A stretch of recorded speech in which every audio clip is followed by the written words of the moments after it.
Assalamualaikum warahmatullahi wabarakatuh.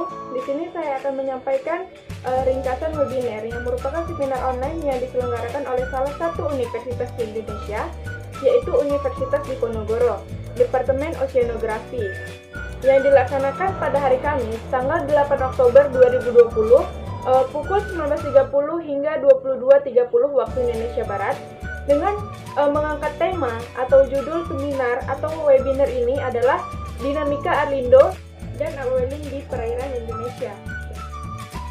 Sebelum saya akan memaparkan isi dari materi seminar tersebut, terlebih dahulu perkenalkan, nama saya Anissa Kori, salah satu mahasiswi dari program studi biologi Fakultas Sains dan Teknologi Universitas Islam Negeri Araniri, Banda Aceh.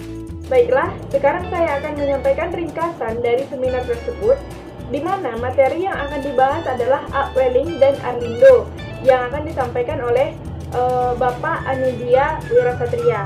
Nah, pengertian upwelling itu sendiri adalah menaikkan massa air dari kolom air yang lebih dalam menuju ke permukaan. Kenaikan massa air tersebut akan membawa air yang relatif dingin yang di bawah yang akan mendinginkan si surface, dan juga akan membawa massa air yang kaya akan nutrien yang berguna untuk fitoplankton. Proses upwelling itu sendiri terjadi karena adanya peranan angin yang sangat mempengaruhi terjadinya proses upwelling itu. Nah, di mana upwelling juga sangat berkaitan dengan transport Ekman. Transport Ekman ini terjadi di mana belahan bumi utara, jika angin bertiup di atas suatu perairan, maka air di bawahnya itu akan bergerak, tetapi gerakannya tidak akan mengikuti arah angin. Tetapi karena ada pengaruh dari rotasi bumi, maka akan dibelokkan sejauh 45 derajat dari arah angin.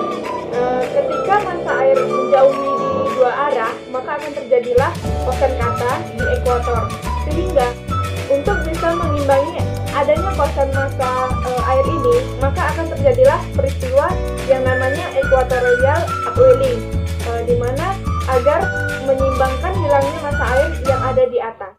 Selanjutnya itu ada yang namanya coastal upwelling, di mana coastal upwelling itu terjadi karena adanya angin dan batas daratan.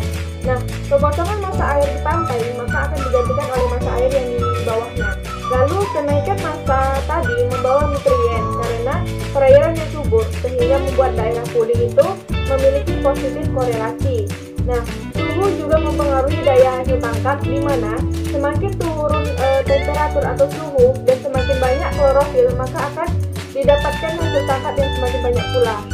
Jadi, hubungan antara angin, klorofil, dan suhu menggambarkan terjadinya upwelling di beberapa wilayah Indonesia dan di luar Indonesia, seperti Sulawesi, Maluku, Laut Banda, Laut Halmahera, Bali, Lombok, Sumbawa, dan Flores.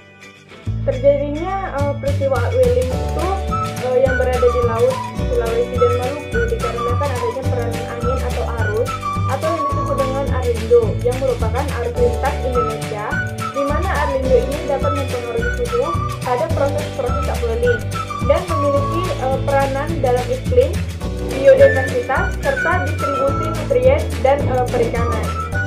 Lalu, dari peranan Arlindo inilah kita seharusnya memiliki kesadaran dalam menjaga lingkungan laut di sekitar kita, di mana kita harus menjaganya dengan tidak membuang sampah sembarangan ataupun membuang bahan-bahan kimia seperti deterjen atau sabun ke aliran laut, karena nutrien yang terdapat di dalam laut merupakan sumber utama dalam kelangsungan hidup di lautan, di mana nutrien merupakan makanan bagi fitoplankton, dan fitoplankton itu merupakan makanan dari zooplankton. Nah, jadi zooplankton itu dia itu merupakan mikroorganisme kecil yang merupakan makanan dari makhluk hidup di laut seperti ikan. Arlindo ini tidak hanya mengalir ke daerah lautan Indonesia, karena arus dari aliran ini juga mengalir ke beberapa belahan dunia, sehingga kita butuh kesadaran untuk menjaga aliran-aliran laut karena dapat mempengaruhi kelangsungan hidup di laut, dan dengan kesadaran kita lah maka hal-hal positif yang akan kita dapatkan dari kelangsungan hidup di laut. Sekian ringkasan yang dapat saya sampaikan, dan paparan yang telah saya sampaikan merupakan penyelesaian tugas yang diberikan oleh dosen saya dalam mata kuliah biologi laut. Banyak kesalahan dan kekurangan dalam menyampaikan menyampaikan materi tersebut. Semoga apa yang telah saya sampaikan dapat bermanfaat untuk kita semua, terutama bagi teman-teman yang sudah menonton video ini hingga akhir.